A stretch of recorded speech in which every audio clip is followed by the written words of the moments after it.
Hola a todo el mundo, mi nombre es Lautaro Lombardo y estamos aquí con Peliplata en el marco del BAFICI en su 26ª edición y nos encontramos aquí con Rohan Kanawade, director de Cactus Pears, película que se estará mostrando aquí como parte de la competencia internacional en el BAFICI. Rohan, thank you so much for being with us. Thank you, love, thank you inviting me. First of all, I want to congratulate you on Cactus Pears. I want you to start telling me a little bit about how you conceived this story, how this story come to be in your head at first. I'll give you a very short story about it. In 2016, my father passed away. I'm born and raised in Mumbai in a very small house in a slum. And just a decade before 2016, I had stopped going to my village where all our extended family stays because even when I finished my schooling, they were talking about my marriage. And in next 2-3 years, you have to get married and stuff. And I was just uncomfortable with those discussions and. Just didn't want to avoid. I just wanted to avoid it, so I stopped going to the villages. Uh, uh, but I was out to my parents. They knew about my sexuality, and they had accepted without any drama. Like when I came out, they just accepted. Like, there was no drama, and that was a big surprise to me because I thought, oh my dad is not that literate as you see in the film. He was just a driver, couldn't finish his schooling, and I used to think that maybe he won't understand. My mom is illiterate, and she won't understand. But when I came out, they just accepted me, and that's when I realized that why do we always see struggle in the film? Yeah. All the time. I mean, and that's why even I had that impression because of films and because of all the coming out stories I had heard. But this was something new, and I realized it was just the love that they had for their child that made them accept. So they didn't need education to understand these things, or education didn't open their mind, or it was just the wisdom they had and love they had. So that helped, and I thought this needs to be portrayed. And when my father passed away, my mom decided, as you see in the film, that let's go to the village because all the relatives are there. They can attend all the ceremonies. So, and I knew that okay, once I'm there, and I was 30 in 2016. That once I'm there in the village, everyone is going to ask me about my marriage, and because my father had passed away, I had become the head of the family, and all this emotional baggage, like now your mom is alone, she needs someone, you need someone, and all that stuff. I mean, although they were thinking about it for good, only thing that they didn't know about my sexuality. That's why they were wondering why this guy is not getting married. Yeah. And my parents never told them. They just lied to them, as you see in the film, that oh no, Rohan doesn't want to get married because someone broke his heart and stuff like that. So I went there, and everyone started asking me the same question. And there was this one thing which I used in the film as well, that people started saying, "Oh, he's not married, so he can't even do this rites." And I was like, "I am doing it," and I just went ahead and did all of this. But yeah, for the 10 days when I was there, every day someone would come to meet us and they would have this question. And I was just so feeling claustrophobic because I was not getting time to actually grieve my loss, because I was constantly thinking, oh, I don't know who's going to come next, what they're going to ask, and how I'm going to deal with it. It was so my mind was occupied with that all the time. And that's when I had this thought, what if I had a friend over here who knew about me? I would have just sneaked out for a while with him and stayed away. Escape. Yeah, and I suddenly thought that's a really good idea for a film, and it stayed with me. And even thinking about it helped me in a way to not think about the pressure. I was just constantly thinking about that. It actually intrigued me, and since then that idea stayed with me. And in 2020, I actually started writing the film, and when I started writing, it was actually making me feel happy, that I'm able to change that experience and make it a complete different version of it. Didn't want to make film completely about grieving, but what are the possibilities? If there is a friend, or there is a possibility of adding romance, and So grief and romance, I wanted to just use both of them, and that's how I started writing. So 90% film that you see is complete fiction. Okay. Yeah. So essentially, it was born as a way for you to escape or to emotionally treat the experience that you had during your father's grief. Yeah. Yes. Damn, it's something that I've noticed, like throughout the film. You've mentioned that you've been out to your parents. Same with Anand in the film. It was, and just as you said before, it really caught my attention, the fact that this is not a film about oppression. This is not a film about a self-identity crisis. This is not a film. It's it sort of subverts in a lot of ways the queer tropes that we have associated with queer film today. But like this, I was not even thinking that I'm trying to subvert this. It's just this is the life I've lived with my parents. So this was normal to me. So I was just using all of that. The only thing was that we don't see this positivity, and I just wanted to just show the positivity 100%. that I experienced. Mm-hmm. And also, it was very, again, one of the things that I saw the most was the fact that even the sex scenes were not sex scenes. They were not, it was all this beautiful imagery and dialogue of tenderness. It's also a very quiet film. It relies a lot on visuals. Yes.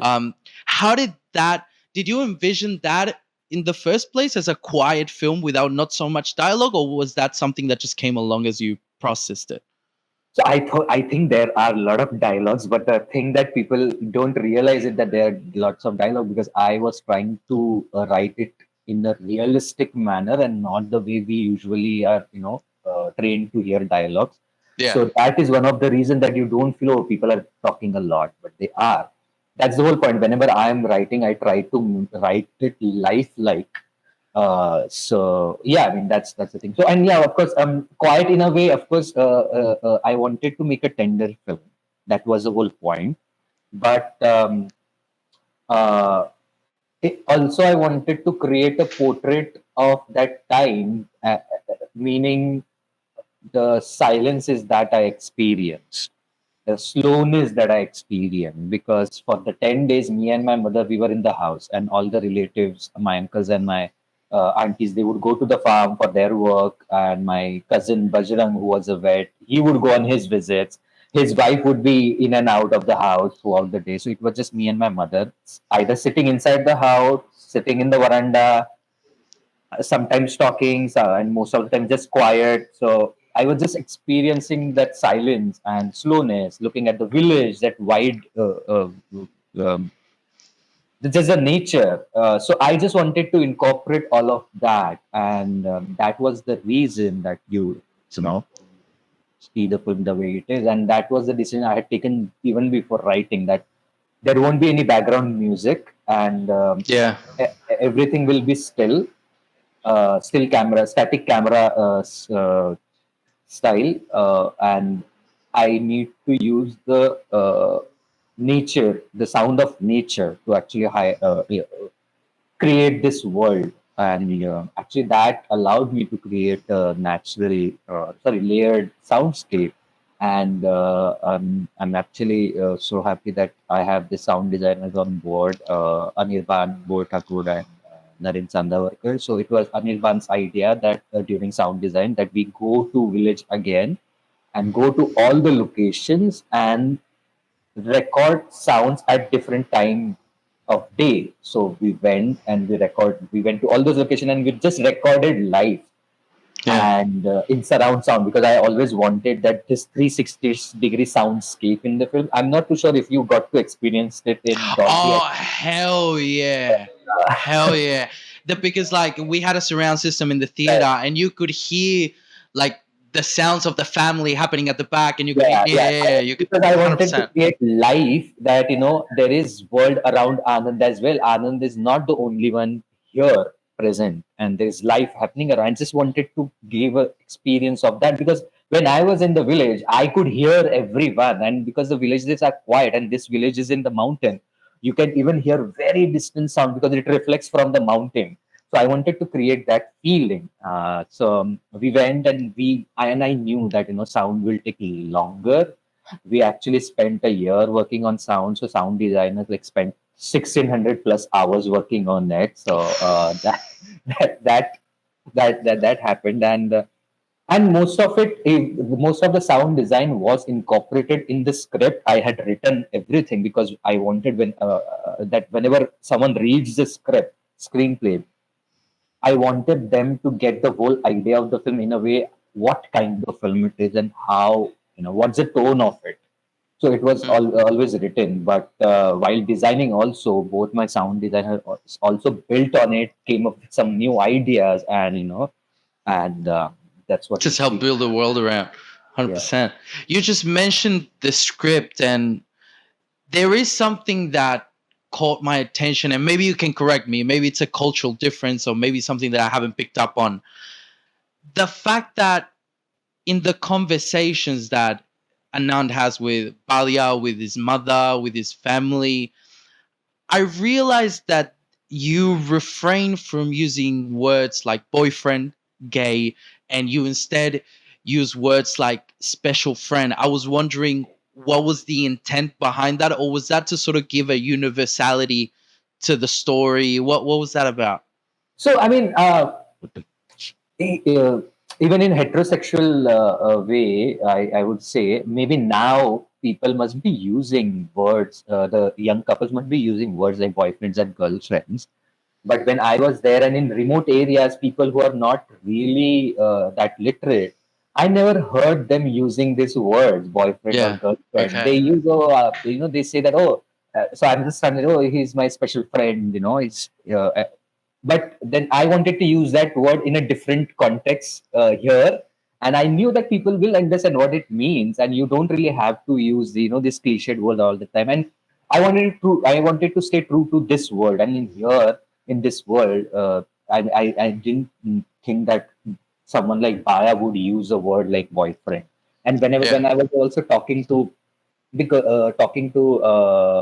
some guys, I never heard them using that word. So just wanted to stay away from it. And I knew, these are human stories, and people will understand. You don't have to always use this word. People understand. So that was Yeah, because that's when it caught my attention, because I didn't sense that that word was not being used because of shame or something like yeah. that. Because you can feel this openness from Balia and Anand about their sexuality as well from within each other and also with their family. You've said that, so you actually went to shoot to your mother's village. Is that correct? How Yeah. was that like? So this is very interesting. I said this in yesterday's Q&A as well when this question was asked. So I was going to my relatives' villages in during my summer vacations, and we used to spend 2 months there, and we would just hop on from this place to that place and meet all of them in 2 months. So this was one of the villages, my mother's village, where we used to go, and I used to hate going there because it's in the mountains, and at that time there was no bus, nothing. So we had to literally walk from one point, and we had to literally walk for 2 hours with bags in hand. We had to climb the mountain, walk on the plateau, go down the mountain again. That long it was. And as a kid, I used to hate it. But but I had no choice. We just had to stay there. And but that village was so different visually than other villages because this was in the mountain. So all the mountains looked so amazing, and all the other villages were like flat. There were no mountains. So I Mm. used to find it interesting, and I used to always think as a child, oh, someone should come here and shoot a movie. And finally, when I You wrote did. why? Because I wrote it. That was one of the reasons because I was so intrigued with this village. So while writing, only I incorporated in the script that this village is in mountains, dry, and all that stuff. So naturally, when we started the location Reiki in 2021, we went there, and although I found the bungalow in the script, both the houses, the bungalow and Baya's house, was facing each other, but Okay. there was no house who was that was facing this bungalow. And I was like, okay, this bungalow is nice, but I don't have the other house, and I wanted all real location. So I rejected the village, and for 3 years we were just roaming all over that region, but didn't find anything. And my EP finally said, Rohan, you're not gonna get everything, so you will have to do some compromises. And I mean, we are trying to make this film, and every time we are, missing out on season. If this year also we miss this season, we'll have to wait for another year. And I was like, no, let's not do that. Let me just find out what I can do. And that's when I just went on Google Map and I opened the map of that village again. And I was just looking at that bungalow, and I realized there's this other house which is facing the in the other direction. But I saw that next to the house there's a cow shed and there's nice open space, and I was like, I think this might work. I just have to go there again and see the space physically be there. Yeah. Because there was some sequence between the houses, but then now this house is facing the other direction. I just wanted to say if I can change those visuals and if it can still work. So me, my EP, and my production designer, we went again. Immediately the next day we went there. I clicked some photos for some of those sequences, and I thought, oh, it's actually working, and I like the house as well. And so I was like, okay, we finally found it. Let's do it here. And then we selected all the other location around in the village and around the village. And when we go finally, actually, the whole village was happy because I shot my earlier short film in a village, and even that time I had gone to this village, but I never found location that time. And village was so excited, oh, that they're going to be shooting in the village, but that didn't happen. So villagers were actually, skeptical that okay, he's coming here for last so many years, but we are not too sure if he's going to shoot because I didn't last time. But finally, when we told them, okay, we are shooting it here, and they were so happy, and everyone actually helped. The whole village was also helping us. My relatives, my maternal uncle, my aunts, everyone was helping. They were making food, so all the food that you see in the film, were there any part of the cast? They were there, but of course, but people Okay. won't know. I did also during 10th day ritual when you see people sitting, all the villages sitting during that ceremony. I actually made some of my relatives sit next to their screen version. So Okay. my mom is sitting next to the screen mom. So Oh, you're joking. Yeah.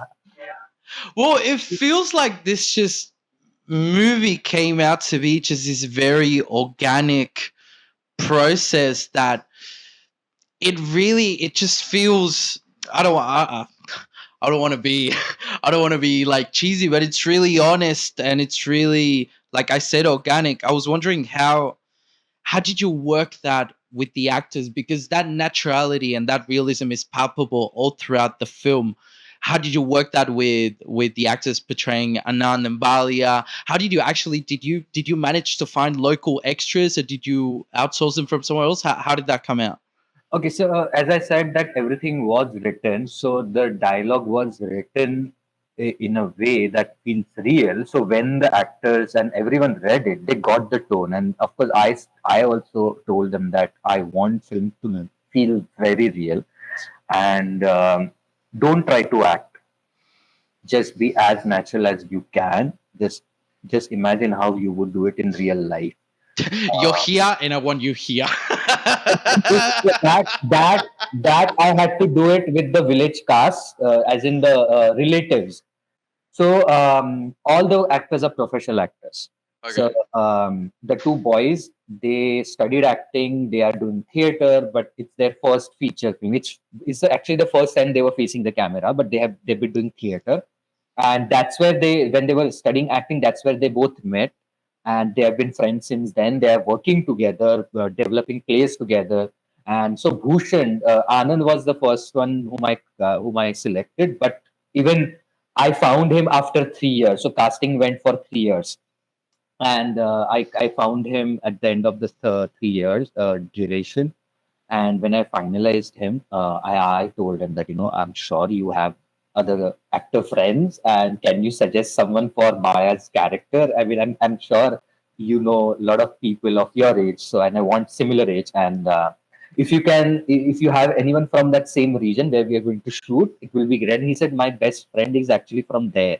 So Maya actually stays literally like 30 minutes away from the village we shot, from my mother's village. And I was like, this is what I wanted. And he immediately showed me the picture of Suraj on Instagram. And I was like, this is what I wanted. Now, I needed to hear his voice because I wanted the authenticity.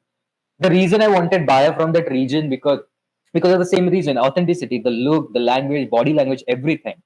And he said, okay, I'll call him. And he called him, and I spoke to Suraj on the phone. His voice and his accent was what I needed. And I asked him, would you like to do this film? And like, okay. And he was like, okay, I want to meet you. So next day he came to meet me and we spoke. So I didn't really audition Baya.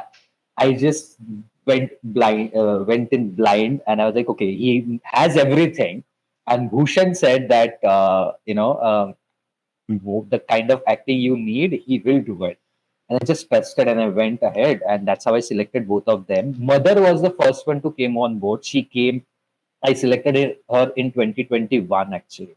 Since then, she stuck to it. And after I selected everyone, we went to the local theater groups to cast all the villagers and the relatives, because I didn't want to work with non-actors because I didn't have that much time to shoot. Yeah. But what I thought, that if we select the local theater actors, we'll get acting, look, the dialect, everything, and they would know acting, so it will be easy to work with them. And that's how I selected everyone. So this is your first feature-length film. Yes. And from what you're telling me, everything just looks like it just slowly fell into pieces. Like, I'm not saying that, I'm not denying the work that was behind it, but from what you're telling me, it looks as if the stars were connected, you know? No, but you have to spend time for this. Things doesn't fall in place easily, right? I knew what I wanted and I was not getting, right? So I just had to wait to find those things. And that is the reason, right? You have to sometimes spend time. You can't make film every second year, because films like this take time and the kind of And money. everything, right? And the vision that I had for the film, I needed to get it right and stay true to that vision. So that's why we had to spend so much time. I mean, so if we that one sequence is not in the film because we couldn't shoot it, but we actually uh, tried to grow sunflower farm 1 year before the shoot. We actually tried to grow sunflowers for one of the That shoots. is like some Christopher Nolan kind of stuff. Exactly, but the sunflowers did grow, but what happened was that there was a storm and all the sunflowers went down, so we had to Damn. cancel that scene. So we did all of those things, but and the actors, because I as I said, the actor, when they read, they understood the tone. And we did a lot of readings, not rehearsal, but the reading of dialogue, so I could give them how I'm imagining. And during the shoot, actually, I was just shaping their physical performances.